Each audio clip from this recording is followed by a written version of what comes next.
Vamos falar do Flamengo, porque o Flamengo oficializou proposta ao Portland Timbers dos Estados Unidos para contratar o meia Evander. O rubro-negro insiste na contratação do meia e sinalizou com 7 milhões de dólares, cerca de 34 milhões de reais na cotação atual por parte dos direitos do jogador. O desejo inicial da diretoria do Flamengo era adquirir 100% dos direitos de Evander, mas para tentar concluir o negócio, mudou de estratégia e optou por tentar comprar uma parte, cerca de 60% a 70% dos direitos de Evander. O valor de 7 milhões de dólares será variável de acordo com a porcentagem final da negociação. O Flamengo deseja ainda um contrato de 3 anos ao meia Evander, que hoje está com 25 anos de idade. E há metas que ainda podem fazer o negócio chegar em 8 milhões e meio de dólares, cerca de 41 milhões de reais. Mauro César, sobre essa investida do Flamengo no mercado da bola, eu acho até que o Flamengo está mais carente em outras posições. Tá difícil negociar com o Bragantino a questão do Léo Ortiz, do Juninho Capixaba, com a Roma, o Matias Vinha, e o Flamengo buscando um meia que evidentemente não vai ser a primeira opção, sendo que o Flamengo já apresentou o Nicolás de la Cruz, tem o Arrascaeta no elenco. O que falar dessa investida do Mengão pelo Evander, Mauro César? Hoje eu falei com algumas pessoas do clube, né? Aí me disseram o seguinte: não teve nova investida, essa aí é aquela proposta original que foi feita, já foi rechaçada pelos americanos. Então, ou seja, pelo que eu entendi hoje, até buscando mais informações, o clube não está insistindo na contratação. Os americanos já falaram que não tem conversa e ponto final. Aí eu perguntei, tá bom, então quer dizer que retirou a proposta? Então, também não retirou. Quer dizer, se os americanos mudaram de ideia, nós não vamos mudar de ideia. Eles pagaram perto de 10 milhões de dólares pelo jogador no ano de 2022 e não vão querer vendê-lo, né? Não tem o menor cabimento essa negociação aí. Essa proposta também é uma absurda, feita antes, agora, ou refeita, mantida ou retirada, não tem sentido. É um jogador que não justifica tal investimento, a posição não é prioritária pro elenco, não é a posição que o Flamengo mais necessita de um jogador, e não tem o menor cabimento, né? E eles estão dispostos a esperar até março, se for preciso, pelo Léo Ortiz. Há um entendimento de que, como eu falei ontem aqui, de que o Bragantino pede mais dinheiro pelo fato de ser o Flamengo, achando que tem mais grana, então vão pedir mais, e eles vão esticar a corda até onde der. No caso do Léo Ortiz, é o zagueiro que eles querem. Talvez o Flamengo entenda que é o único zagueiro do mundo que sabe sair jogando, porque não pensa em outro. Para a lateral esquerda, além do Vinha e do Capixaba, eles dizem ter outros nomes, mas acreditam que possa haver uma redução, né, da pedida da Roma, por exemplo, né, para contratar o uruguaio.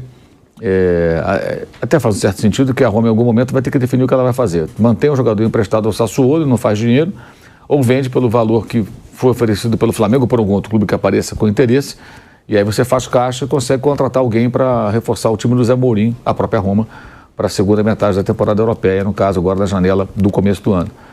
Mas eu acho que vai demorar um pouquinho até o Flamengo contratar alguém, não deve ser para agora não.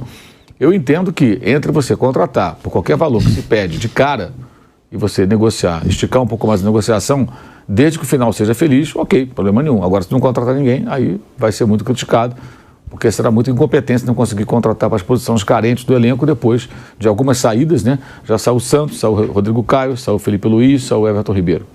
Tudo bem, todos eram reservas, né? Mas são jogadores que pesavam ali no orçamento, tudo com bons salários, há algum tempo no clube. E alguns, né? Algum tempo no clube, alguns anos. E é preciso que eles se mexam, consigam resolver. Mas para jogar também o início do Carioca, eu acho que não tem nenhum problema conversar com esse elenco e tentar trazer os jogadores em fevereiro, ou até mesmo em março, no último caso. Mas a questão é o desfecho. Qual vai ser o desfecho? Eu não sei, ninguém de nós sabe. Se contratar o Léo Ortiz afinal, beleza, conseguiram redução de valor e tal, porque eu também não pagaria 10 milhões de euros para um zagueiro de 28 anos, que teve uma ou outra convocação para a seleção, mas assim, ele não era nem um dos nomes prioritários do Tite, né? Quando alguém se machucava e tal, aí ele era chamado, mas nem jogava. Ele é bom jogador, mas acho que é muito. Acho que é muito. Eu também não pagaria. E eles acreditam que o Red Bull Bragantino vai acabar cedendo, a mesma coisa a Roma, e vão ficar esticando a corda por mais tempo. Por isso que eu acho que nesse mês dificilmente vai ter alguma novidade com relação a isso. Hoje é dia... Que dia é hoje? 10. Né? Então ainda faltam 3 semanas para o final do mês. É provável que esse mês não tenha nenhuma novidade, não. A não ser que um desses clubes recue drasticamente, aí eles cheguem num acordo e façam uma negociação. Piperno, tá aí, o que falar esse interesse todo do Flamengo pelo Evander. O time dos Estados Unidos está fazendo aí, já sinalizou que não quer vender o atleta e tudo mais, mas é o nome que está sendo ventilado e está sendo falado aí, Evander no Flamengo.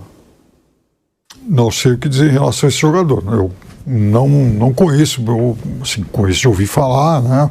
Mas eu não vi esse jogador em ação. Não sei se realmente ele pode ser o reforço, não sei se justificaria um investimento tão alto.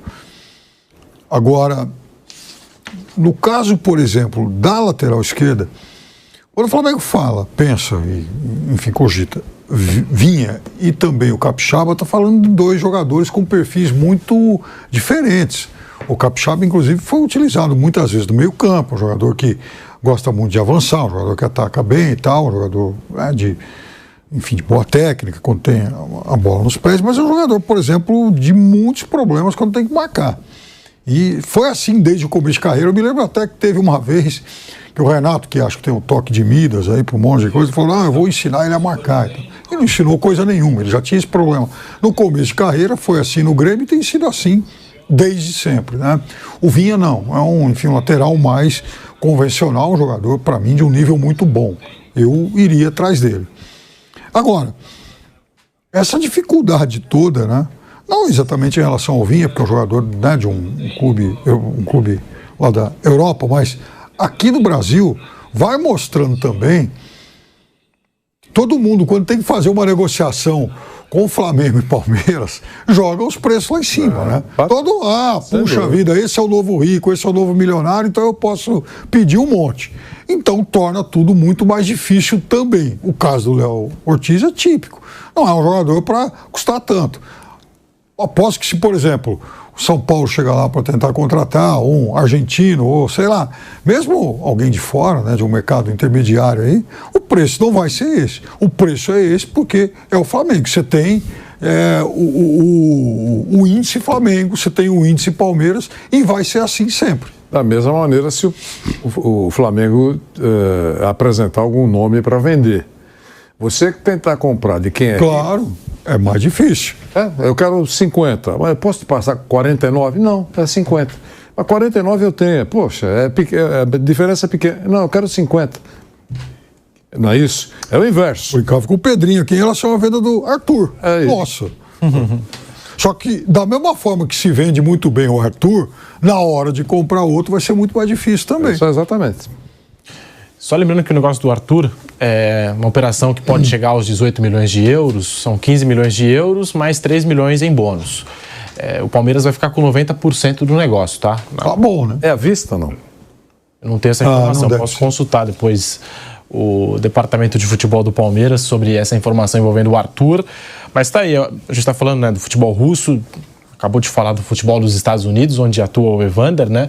O Piperno, que costuma transmitir, às vezes, esses campeonatos, esses jogadores, eu pensei até que você conhecia o Evander, o Piperno. Ele que foi revelado pelo Vasco. Eu só conheci o Holyfield. Então. Em 2016, depois foi lá para a Dinamarca, onde permaneceu até 2022, e de lá para os Estados Unidos. Mas, realmente, essa talvez seja o primeiro capítulo do surgimento desse nome em debates, em conversas e em mesas esportivas. Eu acho, sinceramente, eu não tinha ouvido esse nome. Imagino que pelo interesse do Flamengo, pela competência do departamento de análises e de pesquisa do Flamengo, o jogador deve ter sido bem acompanhado e talvez interesse realmente, esteja nos planos do professor Tite para ser utilizado, né, de alguma maneira. Você sabe que eu acho que o professor Tite, eu não sei o que ele está sugerindo, eu não conheço a lista de indicações dele. Mas assim, eu acho que o Flamengo também está demorando muito para reforçar a sua defesa. Eu acho que o goleiro não é tão confiável, lateral direito. Talvez aí o Flamengo possa buscar um nome um pouco melhor. Está tentando buscar um zagueiro, tanto que sonha com o Léo Ortiz, está em busca de um outro lateral esquerdo. Então, veja, o Flamengo está pensando em praticamente uma defesa inteirinha. Né? Ou pelo menos tem, enfim, necessidade de muitos jogadores de defesa. Então, e aí veio o Evander, parece que está próximo e tal. Mas veja, eu também não vejo esse setor como uma prioridade na vida do Flamengo.